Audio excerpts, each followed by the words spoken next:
lo que me interesa porque es lo que ustedes deberían poder hacer, no tanto el tratamiento, que además no existe tanto tratamiento para esto, lamentablemente. Así que, esperé que cierro esto. Y mañana hacemos la revisión de específicamente el tratamiento de asma y toda la clase de POC. ¿Les parece? No saco esa clase grabada porque, esperen, porque el otro docente con el cual comparto la cursada no ha salido, tengo entendido, del todo de la cursada, así que no quiero por eso eliminar su clase. Lo mismo que la de Fisio, que viste que él también la dejó grabada, porque creo que tuvo un problema personal en esta cursada. Pero bueno, si, no sé si va a continuar, si no, bueno, hacemos una para el próximo módulo, hago una de asma yo. Bien, esta es la clase. La ven en la pantalla, ¿no? Sí, Sí, doctor. sí. Sí, sí.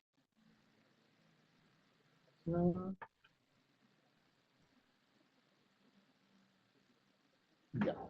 Bueno, enfermedades intersticiales. Es un grupo de, o espectro de trastornos pulmonares diversos, ¿sí? Que comparten los síntomas, comparten algunos, o existen algunos patrones radiológicos en común y alteraciones fisiológicas funcionales respiratorias, ¿de acuerdo? Pero no es una enfermedad o una patología en sí, sino es un grupo de trastornos que los agruparon porque comparten, como les dije, patrones tomográficos y alteraciones funcionales en la espirometría, por lo cual las agruparon dentro de lo que se llama enfermedades pulmonares intersticiales difusas, que se llama EPID. ¿De acuerdo? Esa es la sigla, EPID, E-P-I-D. Creo que está, no está en el título, pero ese es así se las conoce normalmente en neumología. Tiene un EPID. Ahí todos entendemos que tiene un intersticial. ¿Bien? Ahora, ¿por qué no podemos hablar de patogenia? Porque si bien existe dentro de ese grupo de trastornos de enfermedades intersticiales algunas que tienen una causa identificable, obviamente esto no se puede hacer para todos los trastornos intersticiales, por tanto, lo único que podemos decir es que en los que hay causa conocida, la mayor parte de las veces es por exposición a través de la vía aérea o por exposición sistémica a través de vía sanguínea. Repito, en las que se conoce la causa, las dos fuentes, digamos, de la enfermedad y su compromiso pulmonar es por exposición a través de la vía aérea o como parte de enfermedades sistémicas y su transmisión por vía sanguínea. Para resumir, lo que sucede es una alteración en la respuesta reparadora de el parénquima pulmonar, ¿sí? Lo que produce un proceso cicatrizal, un proceso reparador excesivo, desordenado, descontrolado, quizás es mejor usar esa palabra, y te produce el depósito de tejido fibroso, cicatrizal, valga la redundancia, en la arquitectura pulmonar a nivel del espacio intersticial. Por eso su nombre deriva de ahí. La afectación es del espacio intersticial. Ahora ustedes me dirán, pero ¿cuál es ese espacio intersticial? Es todo el tejido conectivo de sostén, ¿sí? Que es parte de la arquitectura del trastorno respiratorio. Recuerdan que, no sé si habíamos hablado con ustedes de eh, el lobulillo pulmonar. En fisiología, en las clases de fisiología, les explicaron qué era el lobulillo pulmonar. Sí, ¿Sí?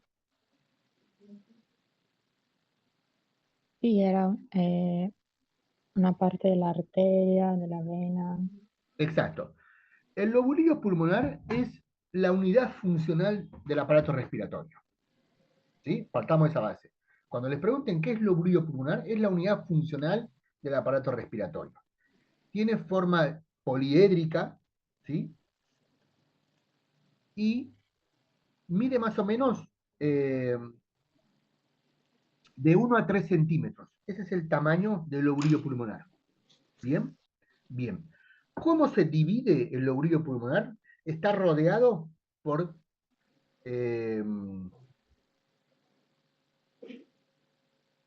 los septos interlobulares. O sea, cada lobulillo está separado del lobulillo de al lado del vecino por tejido conectivo y ese tejido conectivo se llama septo interlobular. ¿Bien? Esto se puede asemejar al panal de abejas. Exactamente igual. Viste que son como polígonos, ¿no? Juntados en conjunto y están separados como por tabiques, o los ladrillos tipo tabique que tienen como separados por divisiones. Bueno, esos son, haciendo la analogía, los septos interlobulares. Son el tejido conectivo que sostiene y separa estos lobulillos pulmonares. Pero a su vez, este tejido conectivo que separa los lobulillos pulmonares entre sí, se continúa, por ejemplo, con la pleura, con las fisuras interlobares y con la pleura. Es parte del mismo tejido, es parte del tejido de sostén. También, recuerden que al centro de este lobulillo pulmonar está ¿qué cosa? El bronquiolo respiratorio y la arteria. Está bien al centro. Esa arteria y ese bronquiolo respiratorio está a su vez envuelto, cubierto también por tejido conectivo de sostén, también se llama espacio intersticial y que se denomina septos intralobulares, porque están dentro de ese lobulillo. Entonces, recapitulando, tenemos los septos interlobulares, que son los que separan un lobulillo de otro, como en el panal de abejas, los tabiques que separan cada panal de abeja, ¿sí? Cada celdilla, y a su vez tenemos al medio envolviendo esa arteria y ese bronquiolo respiratorio terminal, también tenemos tejido intersticial y esa parte se denomina septos intralobulares. Septos por tabique divisorio, intralobulares porque está dentro del lobulillo pulmonar. ¿Ahora sí entendieron todos? Sí. Sí, Bien, perfecto. Ese es el espacio intersticial. Ahí, esos septos que en general miden 1 milímetro, no deberíamos verlo en la tomografía y menos en la radiografía, no deberíamos verlo, y cuando lo vemos es porque está grueso, tan sencillo como eso. ¿Y por qué está grueso? Porque está fibrosado, se depositó tejido fibrótico. ¿Qué engrosó? Engrosaron estos tabiques o septos del espacio intersticial. Para que yo lo vea en tomografía, tienen que estar engrosados. O sea, están alterados, no están normales. Si no, no los debo ver. Y otro concepto importante, anatómico, es que en esos septos interlobulares corren dos estructuras. El sistema linfático y las venas. Entonces, en los septos interlobulares, que son los que separan cada lobulillo entre sí, tenemos al medio, entre ese espacio, tenemos los linfáticos y las venas pulmonares. Y al medio de cada lobulillo tenemos el bronquiolo y la arteriola. Y todo ese conjunto corresponde al espacio intersticial. Hasta acá se entendió, ¿no? Más sencillo que eso, chicos, no lo puedo explicar. La verdad, hasta ahí llego. sí, Doc, se entiende. Perfecto. Bien. Y acá vamos a hacer una gran división en este grupo de trastornos intersticiales. Un grupo que está ahí, su nombre lo dice, que tienen causa conocida. Y ahora los vamos a ir explicando uno a uno. Y otro grupo que son las de causa desconocida. Esa es la primera gran división que existe en las patologías intersticiales. ¿Ok? Aquellas que tienen una causa identificada, conocida, y aquellas que no tienen una causa identificada. Dentro de las causas conocidas, si uno quiere, las más frecuentes en prevalencia son las relacionadas a enfermedades del tejido conectivo, de las cuales tenemos la esclerosis sistémica. En realidad no es esclerodermia, porque la esclerodermia es cuando afecta a nivel de piel. En realidad es esclerosis sistémica. El nombre correcto, ¿sí? Debería ser el nombre correcto, es la más frecuente. Después tenemos la artritis reumatoidea. Estas dos enfermedades reumatológicas o enfermedades del tejido conectivo son las más frecuentes dentro de las enfermedades intersticiales pulmonares como causa conocida. En ese mismo grupo también debemos pensar en, por supuesto, polimiositis o dermatomiositis, síndrome de antisintetasa y síndrome de Sjögren. Estas últimas tres no son tan frecuentes. Las más frecuentes son la artritis reumatoidea y la esclerosis sistémica.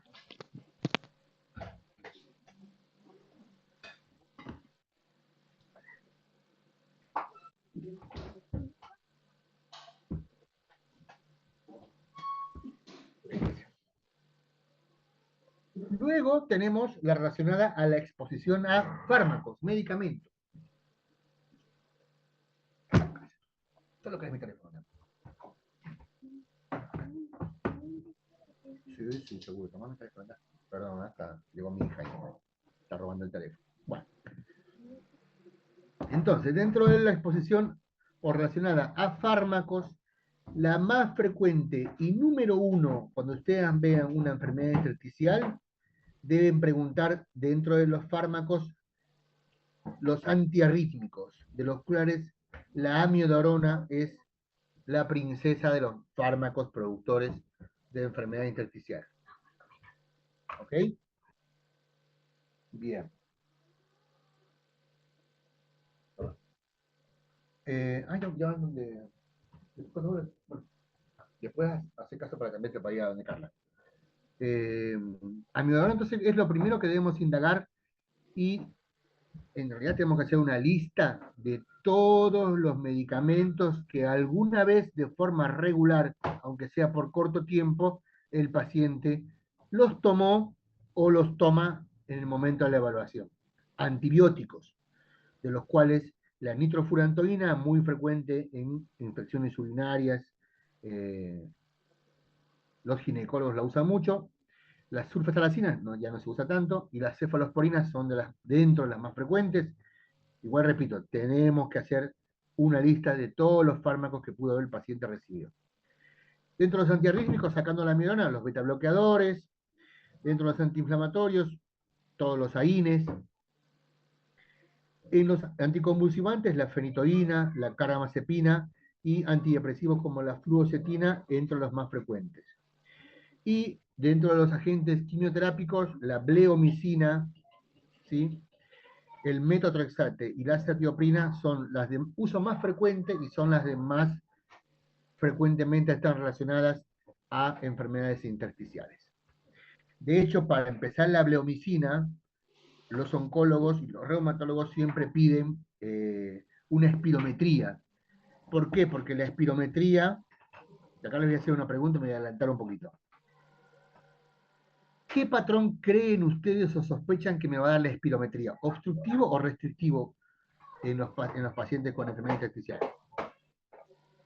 Restrictivo, doctor. Restrictivo. Claro, muy bien. Si hablamos de un proceso fibrótico, por supuesto que disminuye el volumen pulmonar porque se endura el pulmón y el patrón va a ser restrictivo. Muy bien, muy bien. Bueno, entonces por eso hacemos la espirometría antes de iniciar la bleomicina y después a los 30 días para ver si hubo cambio compatible con procesos restrictivos, con caída de la capacidad funcional vital, eh,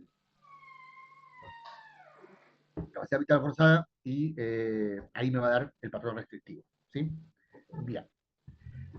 Dentro de las relacionadas a exposiciones a neumoconiosis está la silicosis y la asbestosis como las más frecuentes. La silicosis, por ejemplo, los que trabajan en cerrajerías,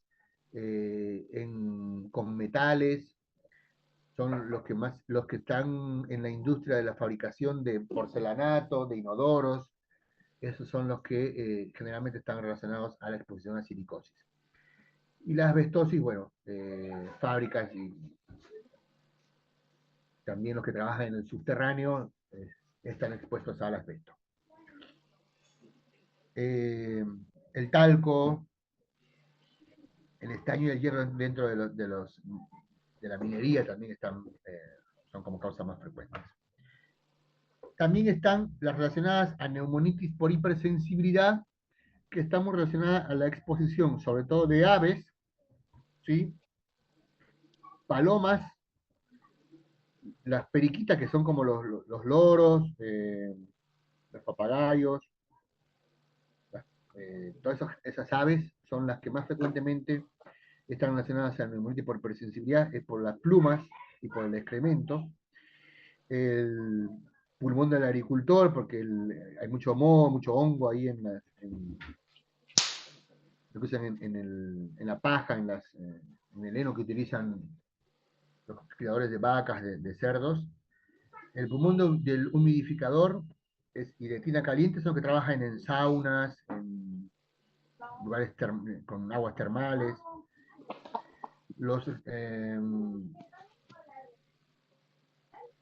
Esperemos un momento que mis hijos están medio rebeldes. Chicos, cámbiense para ir a psicología.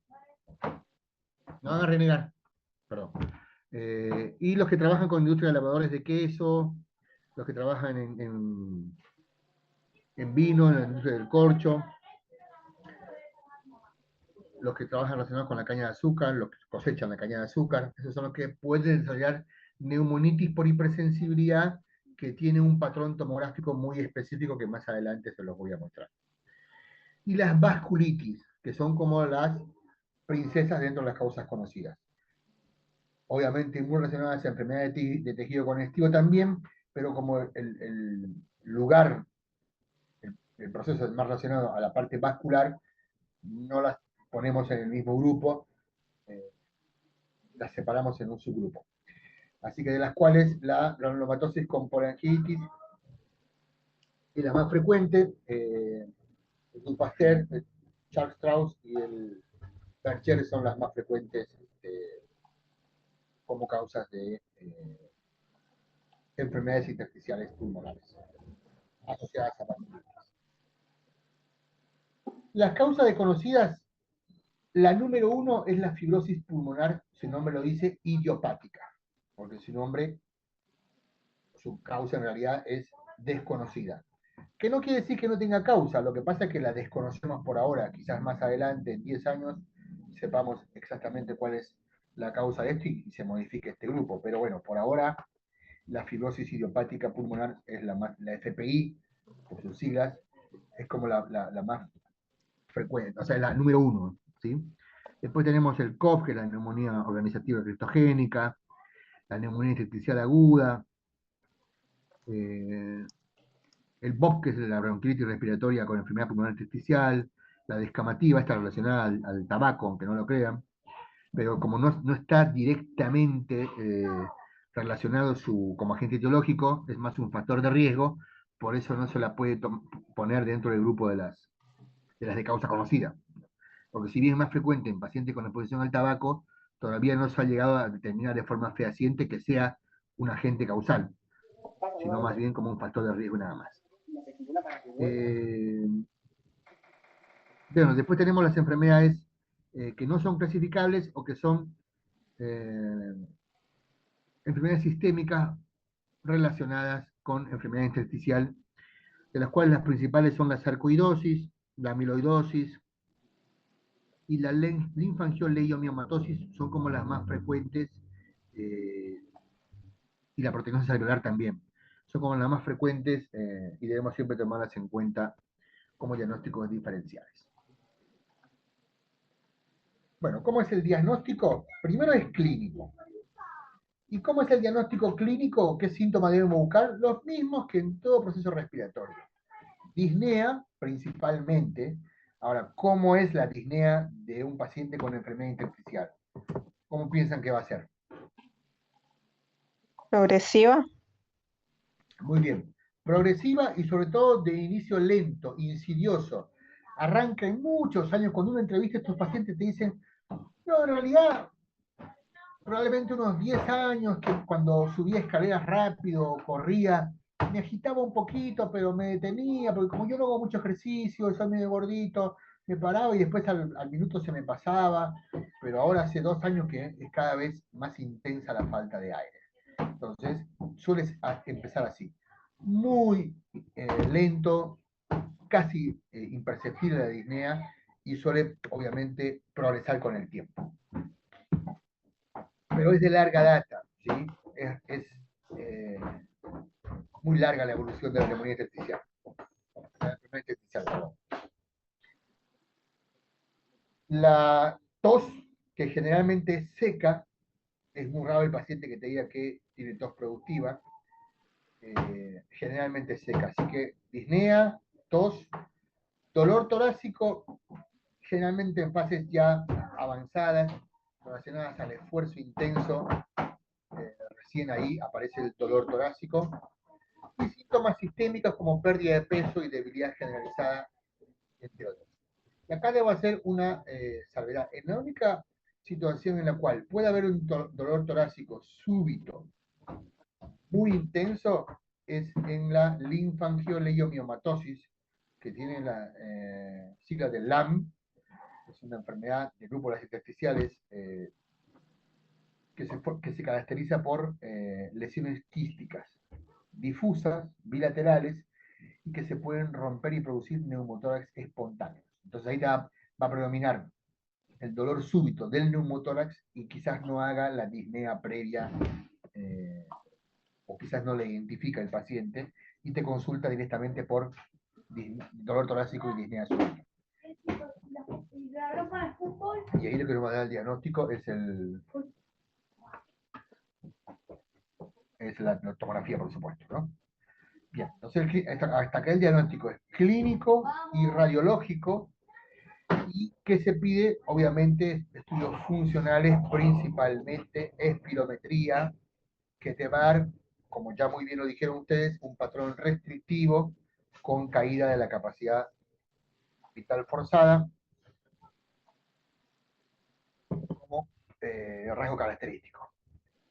Y también se puede pedir una difusión de monóxido de carbono pulmonar, que se llama DLSO, que no lo estudiamos, no lo nombramos porque no lo van a, no es algo que ustedes van a pedir, no es algo que van a,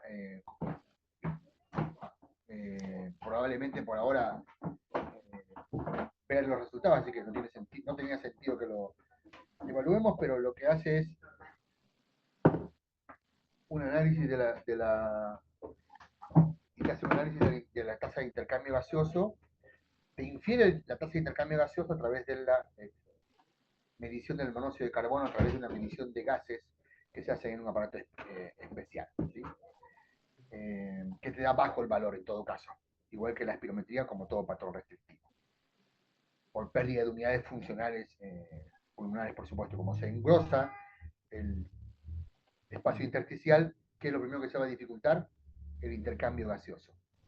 Por eso la disnea, en fases avanzadas, la hipoxia con requerimiento de oxígeno, y la DLSO, como te mide la tasa de intercambio gaseoso, te va a dar, por supuesto, baja.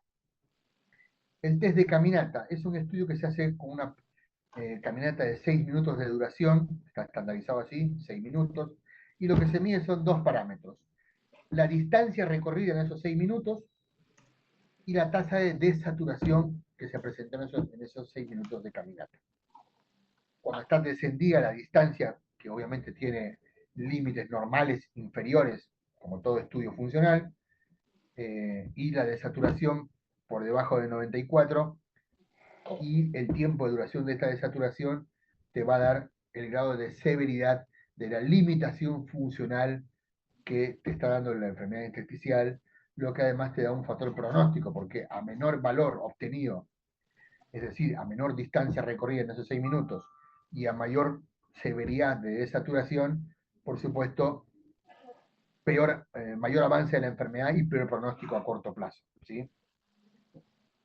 Y el lavado broncoalveolar como diagnóstico diferencial también se lo puede pedir en algunas circunstancias, y el diagnóstico, el gol estándar es a través de una biopsia transbronquial del tejido intersticial engrosado que te va al diagnóstico definitivo, digamos, anatomopatológico.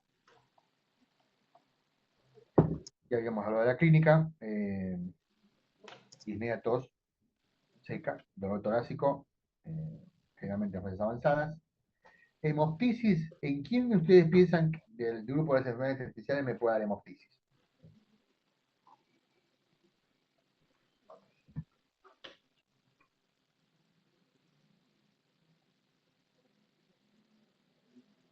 ¿Cuál tenía afectado los vasos sanguíneos?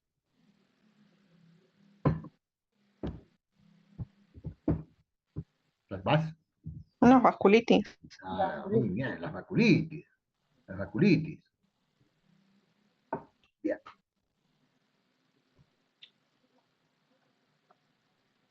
¿Qué debemos buscar en el examen físico? Básicamente, lo que tenemos que buscar son 3 cosas, a grandes rasgos.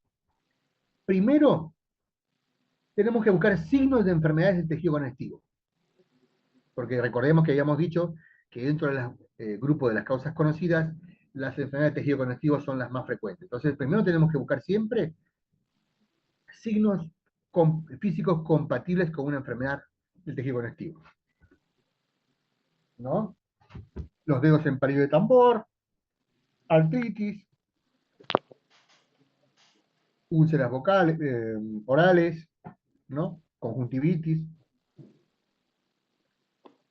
adenopatías, esos son como los, dentro del examen físico, los más frecuentes. Hipertrofia de glándulas, ¿sí? Para pensar en sarcoidosis, en necrosis sistémica. En la exploración pulmonar, lo primero que tenemos que buscar en la exploración pulmonar, lo más típico de las enfermedades intersticiales, cualquiera sea el tipo, no importa si es de causa conocida o desconocida, es los crépitos orales de tipo velcro. No se van a olvidar más una vez que lo escuchen. Es muy parecido al frote pleural, cuando ustedes cerca al oído frotan su pelo, es muy similar a ese sonido. Y es bivasal, solo se escuchan las bases. Es muy discreto, pero es lo típico de las enfermedades intersticiales. Ya dijimos las acropaquias, las artritis, deformidades, por supuesto, si vemos los dedos deformados, desviados de la artritis reumatoidea, los dedos en cuello de cisne, todo eso nos va a aproximar al diagnóstico. Y debemos buscar signos físicos y también signos en los estudios complementarios compatibles con hipertensión pulmonar, porque las enfermedades intersticiales están muy relacionadas, aunque no siempre, muy relacionadas a la hipertensión pulmonar. Acuérdense que en la clasificación según los grupos eh, está relacionado a hipoxemia crónica, ¿no? Que es el grupo de entra ahí el grupo de las enfermedades intersticiales como causas de hipertensión pulmonar. Bien. En el laboratorio, un laboratorio completo, hemograma, función renal, lo típico, ¿no? Un hepatograma y parámetros inflamatorios. Eritrosedimentación, PCR y FAN son algo que siempre tenemos que pedir cuando estamos evaluando una probable enfermedad intersticial pulmonar. Y luego todo el perfil reumatológico, ¿sí?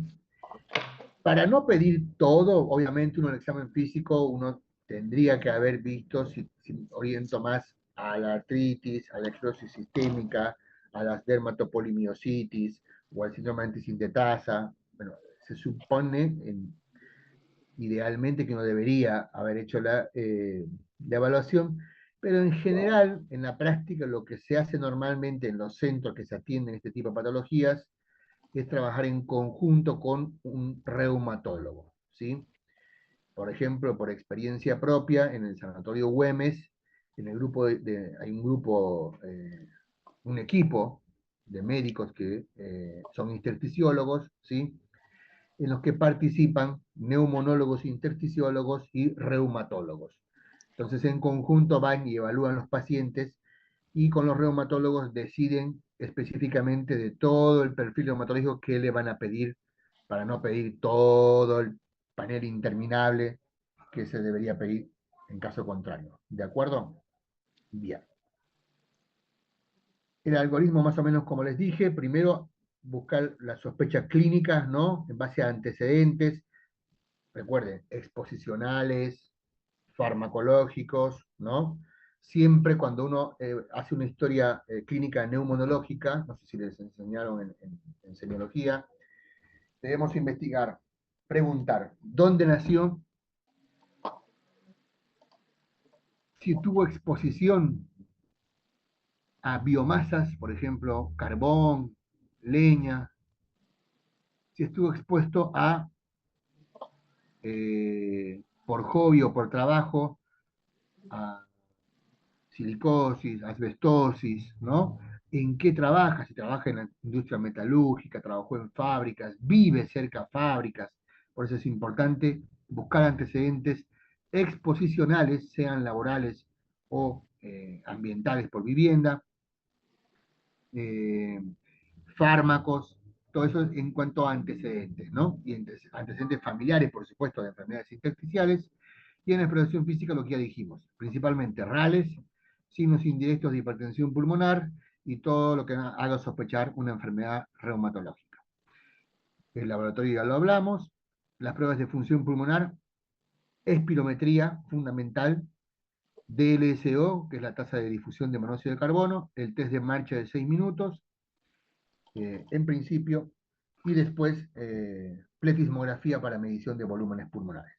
Y luego en imágenes, ahí dice radiografía y tomografía. Actualmente nadie pide una radiografía, lo que se pide es una tomografía de alta resolución. Tiene que ser de alta resolución porque los cortes, al ser más estrechos, de menos de 1 milímetro, ahí vamos a poder ver con más detalle y poder ver con más detalle el engrosamiento del espacio intersticial. No en la tomografía convencional, que tiene cortes de más de 1 milímetro que a veces se nos escapan. No podemos ver con tanta nitidez en realidad, ¿no? Y el diagnóstico definitivo es anatomopatológico. Eso siempre tenganlo presente. Bien, y llegamos a la parte quizás más importante de la clase, que es los patrones tomográficos. Acá les voy a mostrar esta diapositiva, ¿sí? Que es la más importante de la clase, donde nos va a resumir más o menos qué cambios o qué patrones tomográficos voy a buscar cuando estoy evaluando un paciente con una sospecha de enfermedad pulmonar intersticial, o en cualquier paciente que yo le pedí una tomografía por algo y veo estas imágenes raras. Primero, vamos a hablar de lo que se llama el patrón reticular. ¿De dónde viene la palabra reticular? De red. Me va a recordar este patrón a una red. Y acá hay dos tipos de patrones reticulares. ¿Sí? Cuando hay engrosamiento de los septos interlobulares, es un patrón de red gruesa, tipo red de pesca, o la red que divide la cancha de voleibol, por ejemplo, para que más o menos me entiendan. Es una red gruesa, es un espacio grueso, grande, porque los que están engrosados son los septos interlobulares, los que dividen los lóbulos entre sí. Si yo veo un patrón de red más menudo, más estrecho, que comparativamente hablando me hace recuerdo a una red del mosquitero, ¿vieron la que se ponen en las ventanas para que no entren los mosquitos? Bueno, ese es un patrón mucho más estrecho, más menudo. Ahí hablaré de patrón reticular con engrosamiento de los septos intralobulares. Es decir, acá está engrosado los septos interlobulares y también los intralobulares. ¿Se acuerdan el espacio intersticial que envolvía el bronquiolo respiratorio y la arteriola?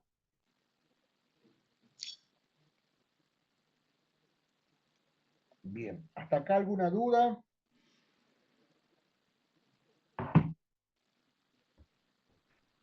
Bien, No, bien, bien. Y en base a esto, ¿qué es lo importante que tengo que pensar? Es muy sencillo. ¿Qué dijimos que había como estructura anatómica en los espacios interlobulares? Habían dos para ayudarlos. ¿Cuáles eran? Lo linfático, Bien, ¿y qué más? Y las Y otro más. venas. las Las venas. venas, perfecto. Ahora les pregunto, si yo tengo las venas pulmonares aumentadas de tamaño, ingurgitadas, ¿voy a tener engrosamiento de los septos interlobulares?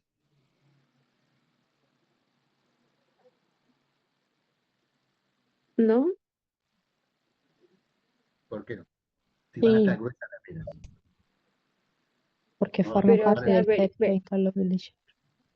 Ah, ok, ok. claro, si están al medio, recuerden que es un espacio virtual, o sea, no hay espacio en realidad, ¿no? Están pegadas las dos membranas del espacio intersticial. Y al medio está corriendo los linfáticos y las venas. Si la vena se hace gruesa, ¿qué hace? Va a separar ese espacio. Entonces va a tener un grosor de más de 1 milímetro. No porque se engrosó el tejido conectivo, sino que lo que aumentó de grosor son las venas que estaban al medio. Entonces me va a ser más grueso, me va a ser visible tomográficamente esos espacios. ¿En qué condiciones creen ustedes que va a pasar eso?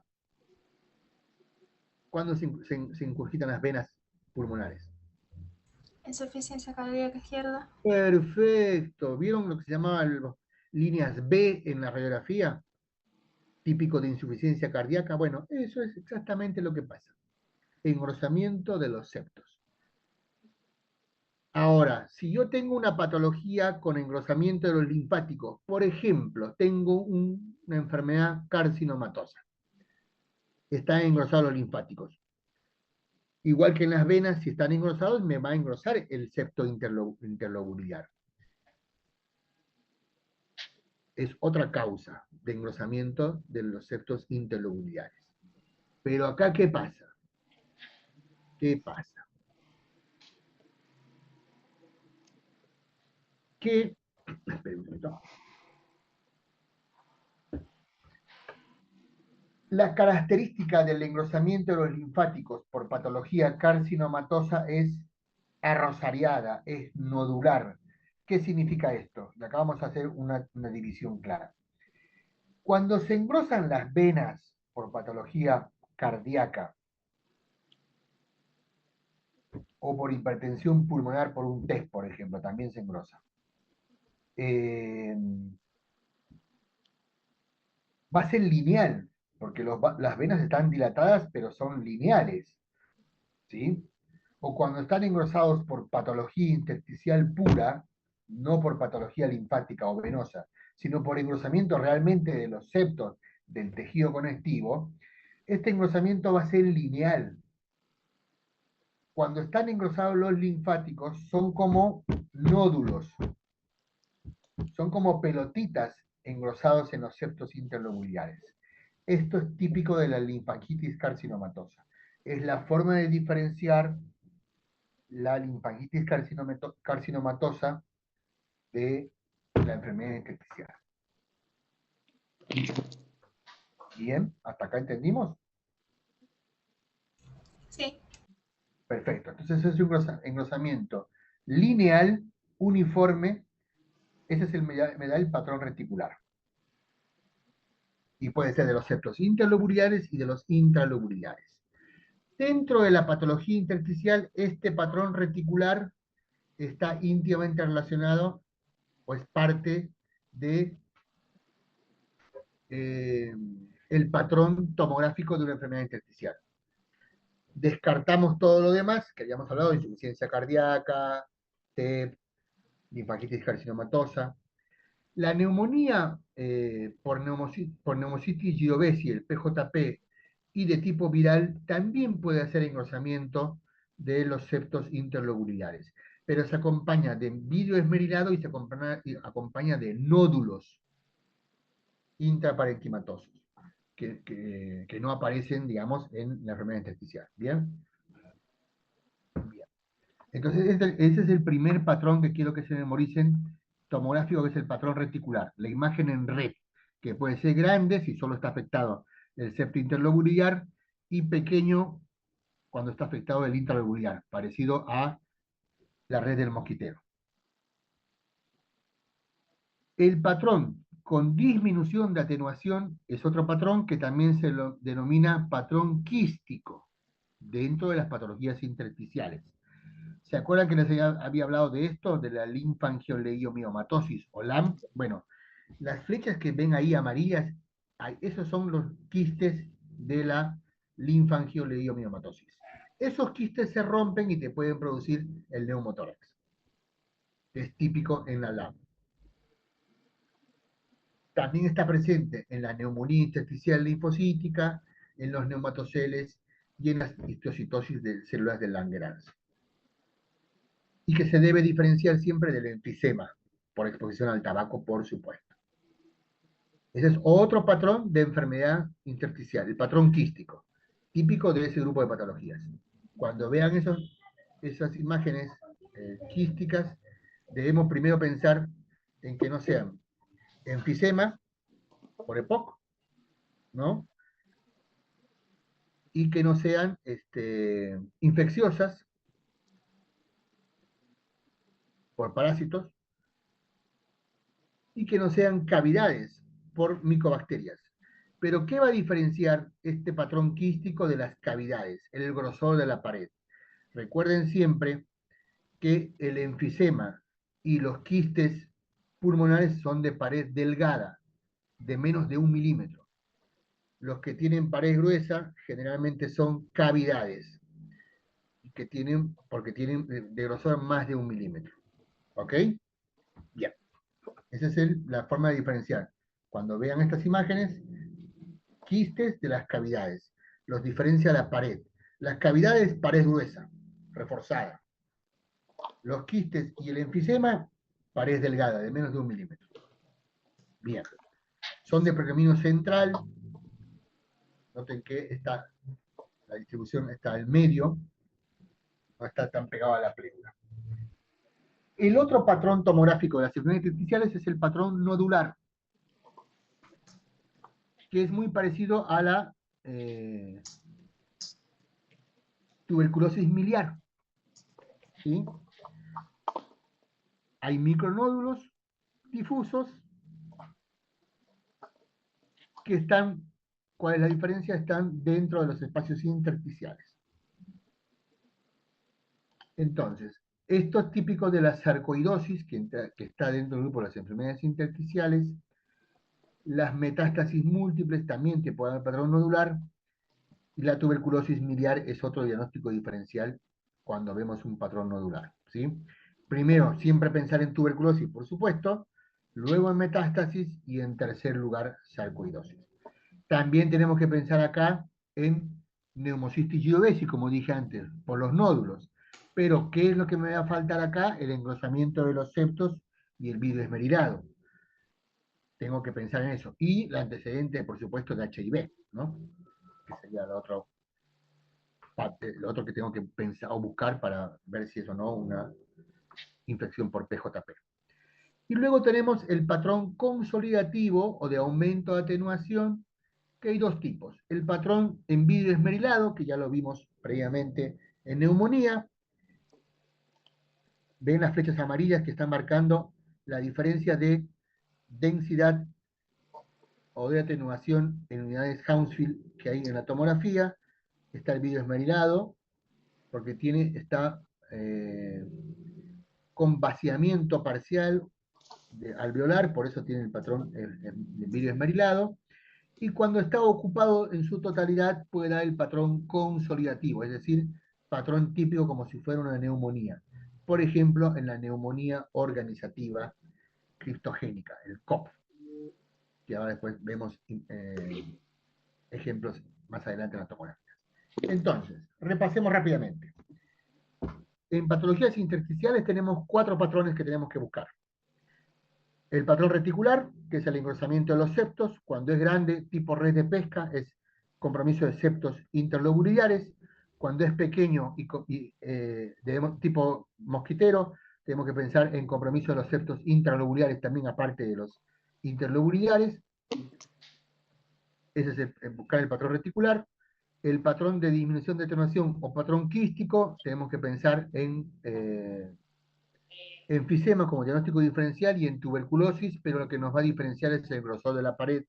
La cavidad tuberculosa es de paredes gruesas de más de 1 milímetro y las de quistes de la enfermedad intersticial y en el enfisema por tabaco son de paredes delgadas. El patrón nodular son nodulillos, generalmente de 1 a 2 milímetros de tamaño, ¿sí? Esos son, porque son micronodulares, ¿sí? Por eso miden de 1 a 2 milímetros, no sobrepasan nunca los 3 milímetros, porque a partir de 3 milímetros es nódulo, no nodulillo pulmonar, o micronódulo. Y se debe pensar en tuberculosis miliar, en metástasis por enfermedad oncológica y en sarcoidosis. Este patrón nodular es típico. Y el patrón consolidativo o aumento de atenuación es en vidrio esmerilado, lo más frecuente, o consolidativo completo tipo neumónico en la neumonía organizativa. Mira, yo igual este fin de no, Esos pero son los 4 patrones más frecuentes. lo más probable es que Acá, por vaya ejemplo, y te escribo y te lo llevo. ustedes me dirán primero qué patrón rápidamente, así casi a simple vista, podemos identificar acá, de los que hablamos antes.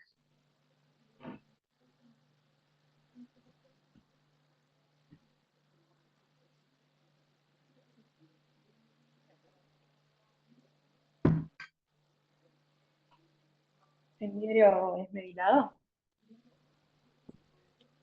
No veo bien Se ven esmerilado. más como nódulos. Reticular. Exacto, reticular. Chicos, hablamos de las redes. Vean, sobre todo en la última del lado derecho de la diapositiva, eso que ven ahí, ¿no les parece una red? Ah, eso sí. Bien, eso es un patrón reticular típico. Cuando vean esa tomografía, tienen que pensar en enfermedad intersticial. O por lo menos decir, che, tiene un patrón reticular, como de entrada para pensar. Bien, ¿qué más tiene este chico? A ver, ¿qué otro patrón podemos encontrar en los que hablamos? Podría ¿Habrán ser quistes? el... El de atenuación podría ser. O sea, se ven espacios, tipo quistes. ¿Dónde? ¿Dónde los ven? No están tan centrales, están como más en la periferia igual. Perfecto, pegados a la pleura. ¿En cuál los ves más? ¿En la primera, en la segunda o en la tercera? En las 3 se ven igual, pero ¿en cuál lo notas más? Sí. En la del medio. Yo lo noto más en la del medio. Bien, bien. Abajo, en las bases, ¿no es cierto? En la parte posterior, Ujú, en los segmentos sí. posteriores. ¿Notas esos quistes, aparte de ser subpleurales, periféricos? ¿Qué otra cosa te llama la atención? Que están Como que se están uniendo, ¿o no? muy bien Eso. agrupados. Perfecto. Esa agrupación, esa conformación de más de 3 quistes subpleurales, se habla de panalización, justo porque les hablaba del panal de abejas. Eso es otra característica típica. Arriba notan que dice neumonía intersticial usual. Este es el patrón más frecuente de enfermedad intersticial y se llama UIP, el patrón UIP, que está, como hasta ahora estamos viendo, caracterizado por patrón reticular, ¿no? La presencia de quistes agrupados conformando una panalización. Para hablar de panalización tienen que ser 2 o más, es decir, 3 juntos. Ya hablamos de paralización, que es un signo de mal pronóstico en todo caso en patología intersticial. Habla de una fase avanzada de la enfermedad. Esta tomografía, ¿ustedes creen que este paciente por la vida, cómo creen que anda? Mal. Bastante complicado, ¿no? Porque tiene un pulmón duro, Sí. engrosado, fibrótico. Seguro La que no debe poder panalización, caminar más de 6 minutos, digamos, y no sé si está con oxígeno, porque está muy afectado. Si ya por tomografía yo puedo ver decir, este paciente está con una enfermedad avanzada, probablemente una disnea severa, quizás con requerimiento de oxígeno. Bien. ¿Qué otra cosa notan hasta acá? Ya vimos patrón reticular, patrón quístico, que confluyen, haciendo lo que se llama panalización. ¿Qué más? ¿Qué otro patrón vemos? ¿O qué les llama la atención si comparan las tres tomografías? ¿Cómo les parece que está la afectación? ¿Es igual en las tres tomografías o hay diferencia? Va progresando. no, hay más, sí. ¿Dónde es más, dónde hay más daño, digamos, más Estamos En la compromisión? en última. en el tercero. ¿Y qué es el tercero? Más hacia abajo, ¿no es cierto? Más hacia la Más espalda. hacia abajo, sí. Bien. Sí. Esa diferencia que existe entre los cortes superiores y arriba es muy probable que tenga casi nada no puse todos los cortes, pero más arriba es muy probable que tenga muy poco compromiso. Esa diferencia se llama distribución al ápico basal, es como la afectación es mayor en las bases que en los vértices, que en los ápices.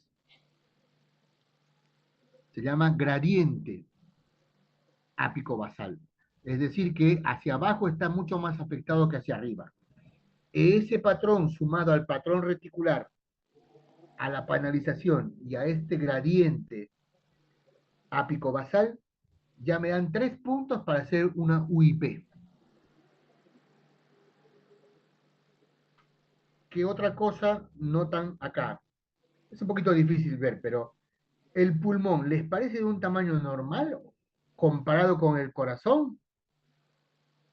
¿Qué habrá pasado? ¿O aumentó el corazón o el pulmón se habrá achicado? ¿Qué piensan que pasó? La cardiomegalia. Aumentó el corazón. Era chico, ¿Qué se achicó? pulmón, ¿Por qué?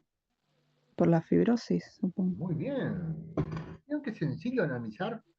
Si el Pero hay pulmón está duro, cardiomegalia está también. pesado, no.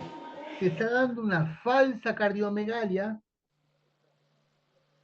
porque el pulmón está pequeño en proporción al corazón. Entonces, yo pienso que el corazón está aumentado de tamaño, pero en realidad el pulmón, al estar disminuido, obviamente queda más pequeño a la vista, digamos, con respecto al pulmón. Pero es porque el pulmón se achicó, no es que agrandó el corazón.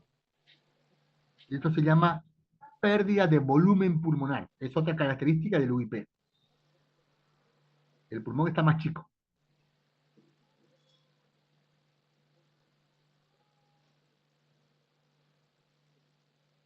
Bien. Y por último, ya para terminar, les voy a preguntar, este bronquio del lado derecho, ¿cómo lo ven? ¿Les parece normal?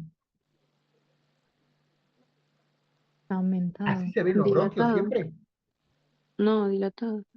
Exacto, está dilatado, muy bien, dilatado, con paredes engrosadas. ¿Cómo se llama esto? ¿Alguien sabe?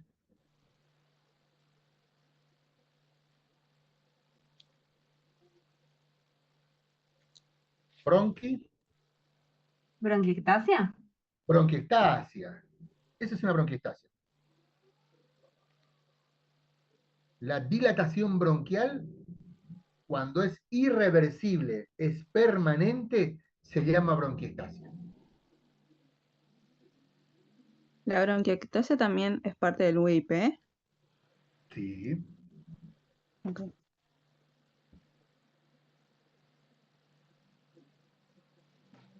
Bien. Entonces, ahí ya Doc, tenemos, pregunta. sí, ¿La panalización solo se vería en las partes distales? sí, es típico de subpleural. pegado ok. a la pared, a la pleura. Bien. Bien, bien. En el patrón UIP, ¿no? Ok. Se llama panelización, porque son quistes subpleurales y que además confluyen. Esa distribución es típica de la UIP. Después están los quistes que vimos en la LAM, que vimos en el ejemplo anterior, que están más centralizados. En esta. Nota que acá los quistes están al medio, ¿no es cierto? Las flechas amarillas están marcando los quistes al medio del pulmón. Son más grandes. Estos, y además no están, ¿qué es lo que pasa? Estos son más aislados, difusos, no están agrupados. Estos están agrupados y están pegados a la pleura. Entonces, esto por eso se llama panalización. Tengo aquí una consulta. Lo que son las imágenes quísticas de las bases, ¿no podrían ser también bronquiectasias distales? Estas son bronquiestasias, no son quistes. Ah, Esas son bronquiestasias. ok. Gracias. Son bronquiestasias.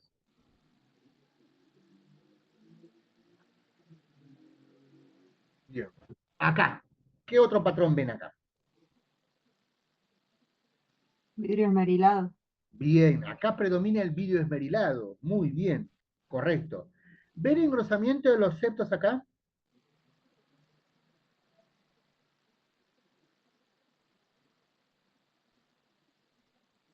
¿Es algo que predomina? Sí. No, para mí No, no. Para mí no. no predomina. Quizás alguno que otro, pero no es algo que predomine si vos lo comparas con esto, que esto obviamente predomina el engrosamiento de los septos. Pero acá es más vidrio esmerilado. Uno lo que busca es qué predomina. Ese es el mensaje. Para los patrones, uno tiene que empezar a tratar de ver qué es lo que predomina. Así te vas a ir dando cuenta. Esto lleva mucho tiempo, no es fácil, chicos. Como les dije, son patologías complejas. Además les estoy mostrando tomografías típicas. Después hay casos en los cuales estos están combinados. Hay lo que se llama el UIP definitivo, el UIP incompleto. Hay millón de tomografías muy raras que a veces hasta a los interfisiólogos les cuesta catalogarlos en algún punto. Hay UIP indeterminado, hay patrones indeterminados. Es muy compleja esta patología, ¿sí? Pero si uno busca más o menos los patrones, uno puede más o menos sospechar. Si yo veo esta tomografía, ¿qué puedo pensar? Dos opciones, ¿no? Si el paciente vino con disnea desde hace 6 meses, ¿será una neumonía viral esto? Ahí te Qué paso raro, ¿no es cierto? una Raro. playlist con ¿Será un cáncer? la otra clase que tuvimos Si yo veo grabada septos de la enfermera Alvis, engrosados, es raro porque no tiene, así que por lo menos está, no yo ahora parece empecé y ahora un estoy patrón y la subo al con la playlist. engrosamiento de los septos que me va a pensar en una Te linfaquitis mando esto y te carcinomatosa. mando Hay mi algunos nodulillos muy que es dos aislados, sobre todo en Santa en esta Bárbara, diapositiva ahí abajo, en la cuarta, en tenés realidad un la de derecho, abajo del lado derecho, un muy apunte, aislados, pero predomina el vidrio ya te mando esmerilado. Entonces yo esto lo puedo decir como la de la vez una pasada. NSIP, que es un patrón de neumonía no específica, porque no es una UIP. Por eso se agrupa dentro de las no específicas, que se llama NSIP, porque tiene una variedad de características y que no cumplen ninguna un patrón específico. Acá predomina el virus esmerilado nada más. Hay algo de engrosamiento de la cisura, digamos que la cisura del pulmón derecho se ve. Hay algo de bronquiestasias, acá en la inferior del lado izquierdo se ve un poquito engrosadas los bronquios, ¿no? O sea que acá lo que veríamos es vidrio esmerilado y bronquiestasias. Si uno quiere agrupar buscando los patrones tomográficos que vimos, nada más. Pero no lo puedo agrupar en un UIP, ¿no es cierto? No tiene nada de UIP. Entonces digo que es una NSIP. Acá tengo que pensar en fármacos, ¿no? Puedo pensar en vasculitis, por ejemplo, por el vidrio esmerilado puede ser una hemorragia alveolar. Esto sí, puede ser, puede ser. Pienso en vasculitis también dentro de las causas. Puedo pensar en exposicionales.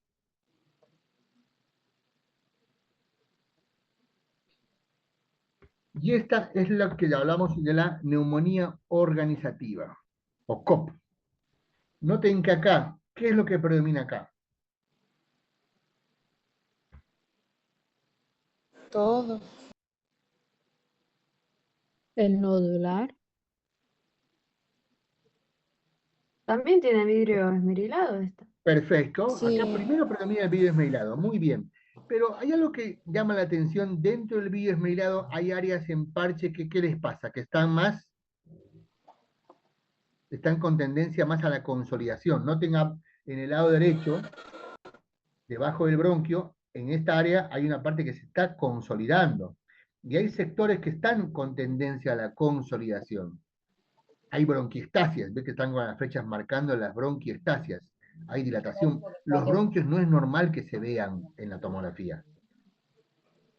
Es porque están Dificultad dilatados y con paredes engrosadas. que había Entonces hay bronquiestasias. Por lo menos hay dilatación bronquial, en realidad. No sabemos si son permanentes o son... de algún patrón Pueden ser bronquiestasias. Por ahora de, podemos decir que son dilataciones bronquiales. pero Vidrio para mí esmerilado. rari el caso, Acá, a no ser que digan mucho con más el cosas, vidrio esmerilado no se deja ver, pero acá, más específico. en el lóbulo inferior del lado izquierdo, se ve algo de un patrón micronodular. Es cierto, se ve. Pero lo que predomina es el vidrio esmerilado y la tendencia a la consolidación que acá, no sé, esto que está acá, que está consolidando, después, en una tomografía de control posterior, seguramente ya se va a formar un patrón típico de una neumonía. Por eso se llama neumonía organizativa. ¿Por qué? Porque empieza así con un patrón en vidrio esmerilado bilateral difuso, con parches de consolidación y que después esto confluye y hace una neumonía bilateral. Por En eso se llama la, neumonía organizativa. en la imagen, ¿cuál sería la diferencia de consolidación y fibrosis? No. La consolidación dentro de los patrones tomográficos no lo diferencia nada de una neumonía. Es una ocupación del alveolo, velamiento total del alveolo. Eso es una consolidación. No importa la causa, pero la consolidación se llama ocupación alveolar completa, que puede ser por moco, por sangre, por agua. Todo eso te da una consolidación. La neumonía, ¿qué está dentro del alveolo lleno de los bronquios? Moco. Por eso se vela el pulmón. Está lleno de moco por la neumonía. ¿Sí? Bien. No es típico de algo, es un proceso consolidativo, que en este caso, cuando está asociado a una sospecha de enfermedad intersticial, podemos hablar de una neumonía organizativa. El vidrio esmerilado está dentro del patrón consolidativo, pero lo diferencia de que la ocupación o el velamiento no es total, es parcial. Por eso se llama vidrio esmerilado. Noten que a través de este vidrio esmerilado yo puedo ver un poco el parénquima que está por detrás. No está velándome totalmente el parénquima pulmonar, como sucede en la tomografía que les mostré de la neumonía. En la neumonía estaba todo blanco, homogéneo. Ese es el patrón consolidativo. El patrón fibrótico es la fase final cicatrizal de la enfermedad intersticial. No de todas, generalmente de la UIP y la NSIP. Estos son estados intermedios que pueden o no terminar en una fase fibrótica.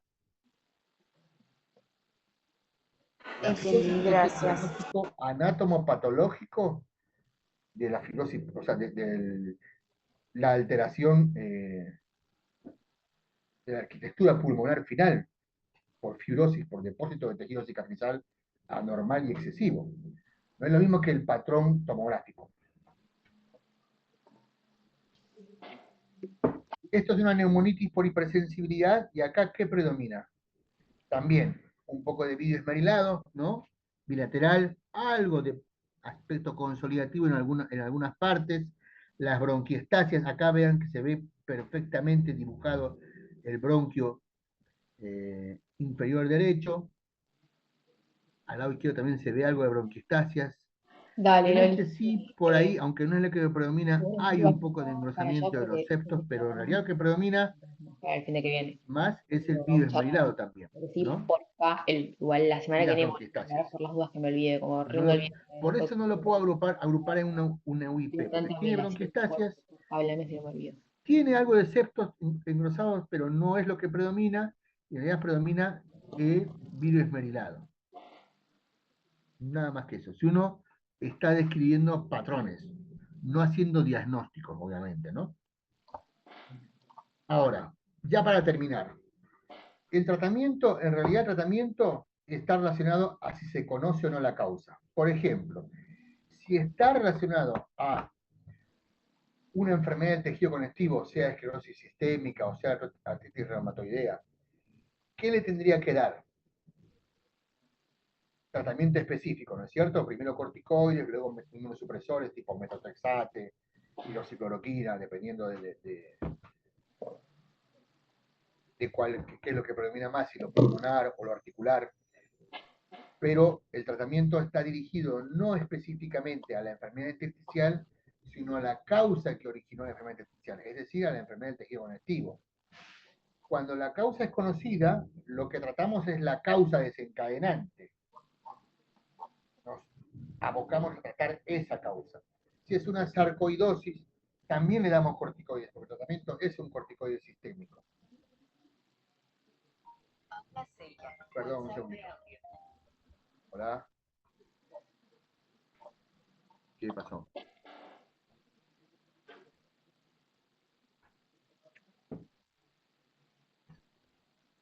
Aquí, aquí me puedo encontrar Diego, Iván, Carolina. Esperando en el colegio. Esperando. Ah, uh.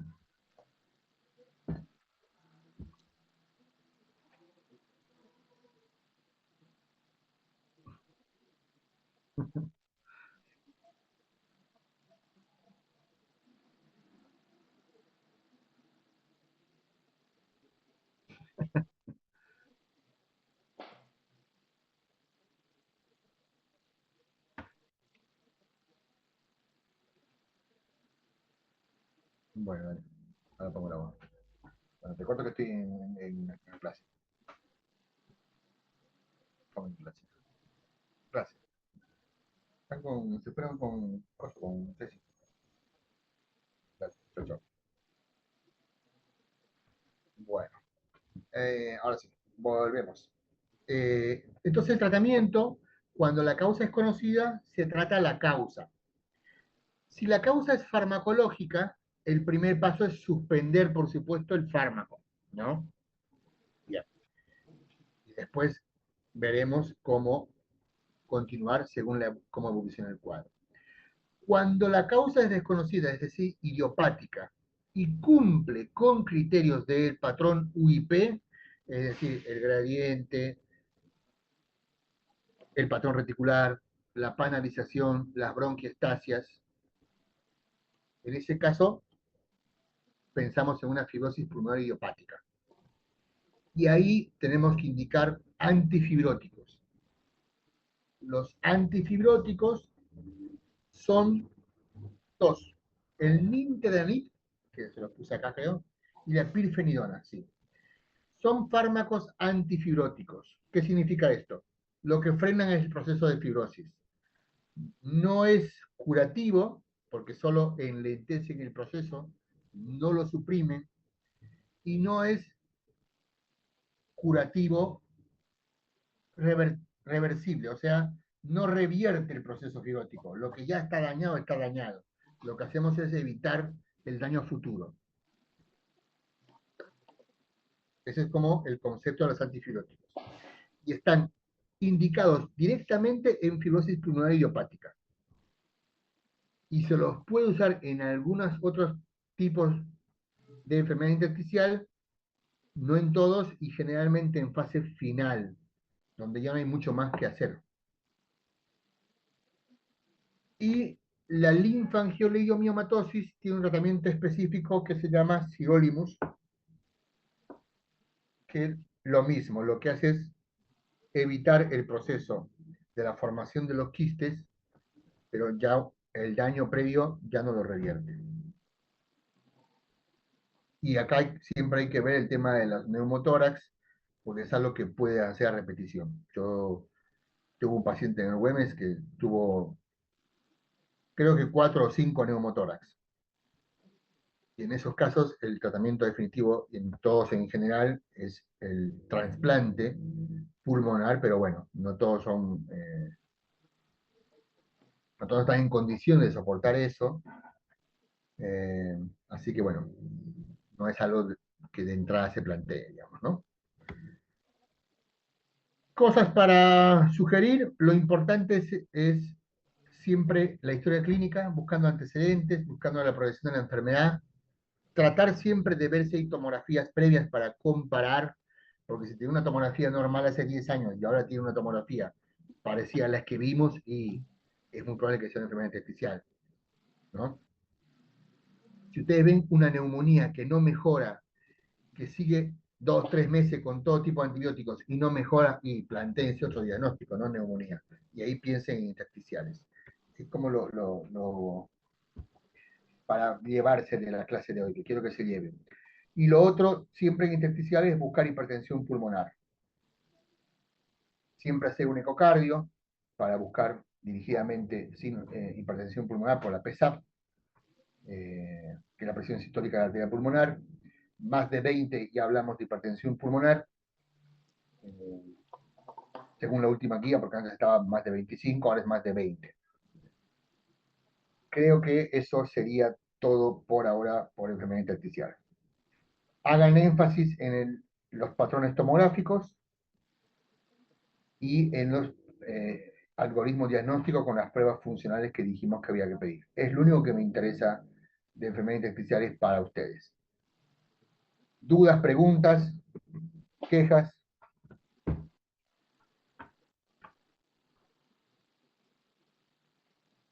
No, Doc. Una pregunta. Lo más frecuente sería las causas desconocidas y dentro de eso es la fibrosis pulmonar idiopática, ¿no? Más que las causas Sí. conocidas. ¿O? Sí, en realidad no es que sea más frecuente, pero lo primero que se busca es que no sea una fibrosis pulmonar idiopática, porque tiene tratamiento específico. Ah, ok, perfecto. Porque ahí le damos antifibrótico de entrada con el diagnóstico hecho. Las otras Perfecto. no, porque no están indicados antifibróticos. Por Ok. prevalencia, siempre tenemos que pensar en enfermedades relacionadas al tejido conectivo. Es algo que siempre se busca también. Y las farmacológicas. Las más frecuentes son fibrosis pulmonar idiopática, relacionadas al tejido conectivo, y las farmacológicas. Son las más frecuentes. Las otras son mucho más raras. Por eso tenemos que hacer en la historia clínica énfasis en todo medicamento que tomó,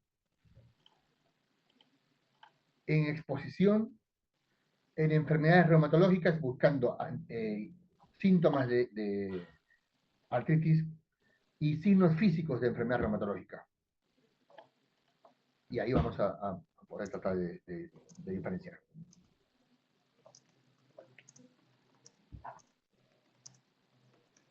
¿Qué más?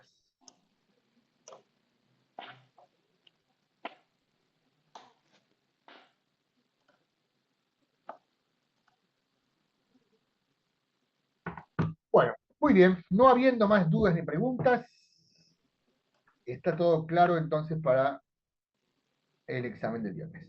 Hasta acá, de todo lo que vimos.